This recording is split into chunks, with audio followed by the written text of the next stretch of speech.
Assalamualaikum warahmatullahi wabarakatuh. Perkenalkan, nama saya Indika Salsabila, NPM 21130532776. Saya dari Program Studi Pendidikan Guru Sekolah Dasar Angkatan 2021 Fakultas Keguruan Ilmu Pendidikan Universitas Lampung. Di sini saya akan mereview materi mengenai pengertian, tingkatan, kegiatan, serta upacara dalam Pramuka Siaga. Yang pertama, ada Pramuka Siaga.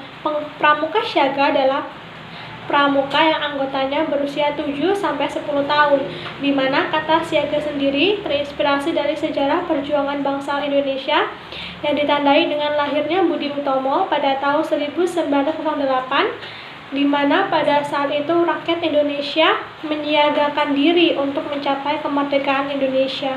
Kemudian yang kedua ada Kode Kehormatan.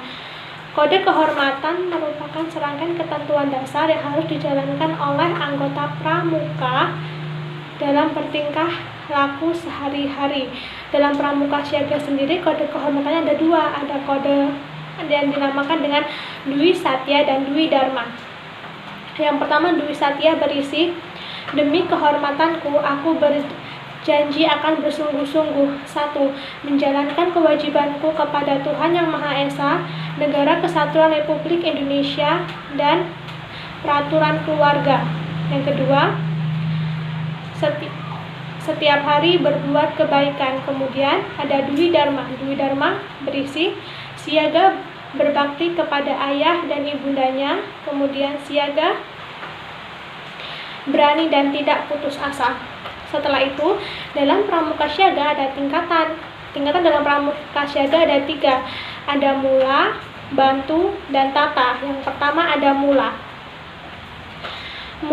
Siaga mula, kata mula sendiri dalam Kamus Besar Bahasa Indonesia diartikan sebagai awal atau asal, yang dimana nantinya menjadi dasar yang kuat untuk anggota pramuka di kemudian hari. Untuk menjadi anggota siaga mula ada beberapa syarat yang harus dipenuhi, salah satunya yaitu mengikuti latihan kependidikan pramuka sekurang-kurangnya 6 kali. Kemudian yang kedua, hafal dan mengerti isi dari Dwi Satya dan Dwi Dharma. Kemudian yang ketiga, mampu memberi salam pramuka. Itulah salah satu dari beberapa syarat untuk menjadi anggota dari Pramuka Siaga Mula. Yang kedua adalah siaga bantu. Siaga bantu merupakan tingkatan kedua dalam Pramuka Siaga, di mana dalam siaga bantu ini ada syarat-syarat yang harus dipenuhi oleh siaga mula yang ingin naik ke siaga bantu. Syaratnya yang salah satunya ada 1. Mengikuti latihan kependidikan pramukaan sekurang-kurangnya 10 kali, bersungguh-sungguh mengamalkan Dwi Satya dan Dwi Dharma. Kemudian tahu arti dari lambang gerakan pramuka. Kemudian yang ketiga ada siaga tata. Siaga tata merupakan tingkatan terakhir dalam Pramuka Siaga, di mana dalam siaga tata juga harus ada persyaratan yang dipenuhi untuk naik ke tingkatan ini. Salah satunya ada 1. Rajin dan giat mengikuti pendidikan pramukaan bantu sekurang-kurangnya 10 kali, dapat memperlihatkan cara mengibarkan dan menurunkan bendera merah putih pada saat upacara. Kemudian yang ketiga, tahu beberapa hari raya nasional dan beberapa nama pahlawan nasional. Kemudian ada kegiatan Pramuka Siaga. Dalam Pramuka Siaga ada namanya Pesta Siaga.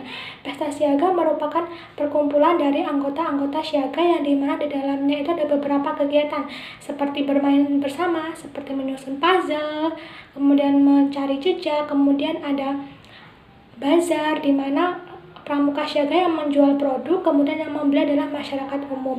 Kemudian ada pentas seni, ada karnaval, ada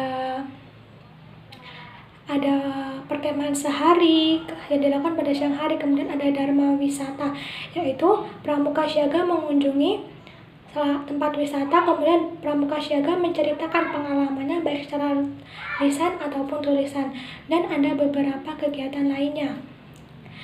Setelah ada kegiatan Pramuka Siaga, kemudian dalam Pramuka Siaga juga ada Upacara.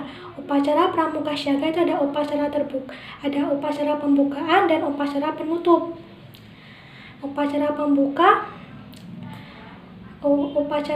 dilakukan seperti berikut. Yang pertama, para peserta upacara menyiapkan dirinya, seperti melihat kerapian dirinya. Kemudian setelah itu memilih ketua regu atau barung. Setelah barung terpilih, barung menyiapkan upacara. Setelah semuanya siap, barung memanggil peserta upacara. Kemudian peserta upacara membentuk sebuah barisan yang berbentuk lingkaran. Setelah barisan tersebut rapi, pemimpin upacara memanggil pembina upacara untuk masuk ke dalam lingkaran tersebut. Setelah pembina masuk, pembina meminta barung untuk mengibarkan bendera merah putih. Setelah bendera merah putih berhasil dikibarkan, saat pengibaran bendera tersebut, seluruh peserta hormat kepada bendera merah putih. Setelah pengibaran bendera merah putih, kemudian pembina upacara membacakan Pancasila diikuti oleh peserta upacara. Setelah itu barung membacakan Dwi Dharma yang diikuti oleh seluruh peserta juga. Setelah itu barung masuk ke dalam barisan lingkaran bersama peserta lainnya. Kemudian pembina upacara menyampaikan pesan atau kesannya. Kemudian setelah pesan dan kesan disampaikan, pembina upacara memimpin doa.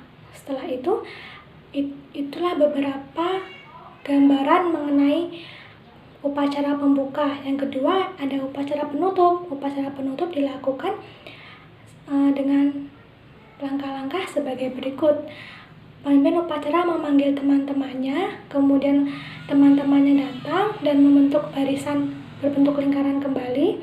Kemudian memanggil setelah barisan tersebut rapi, memanggil pembina upacara untuk masuk ke dalam barisan dalam lingkaran tersebut. Kemudian pembina upacara meminta pemimpin upacara untuk mengembalikan bendera merah putih ke tempat semula dengan dilipat. Kemudian saat akan dilipat, seluruh peserta upacara dan pembina melakukan penghormatan. Kemudian pemimpin upacara mengembalikan bendera merah putih ke tempat semula. Lalu pemimpin upacara ikut ke dalam barisan peserta yang berbentuk lingkaran tersebut. Kemudian pembina upacara memberikan salam. Kemudian pembina upacara memberikan kesan dan pesannya, kemudian doa, dan kemudian peserta upacara dibubarkan sambil menyanyikan lagu Sayur Nala dan sambil bersalam-salaman. Itulah review dari saya. Apabila ada kurang dan lebihnya saya mohon maaf. Saya akhiri. Wassalamualaikum warahmatullahi wabarakatuh.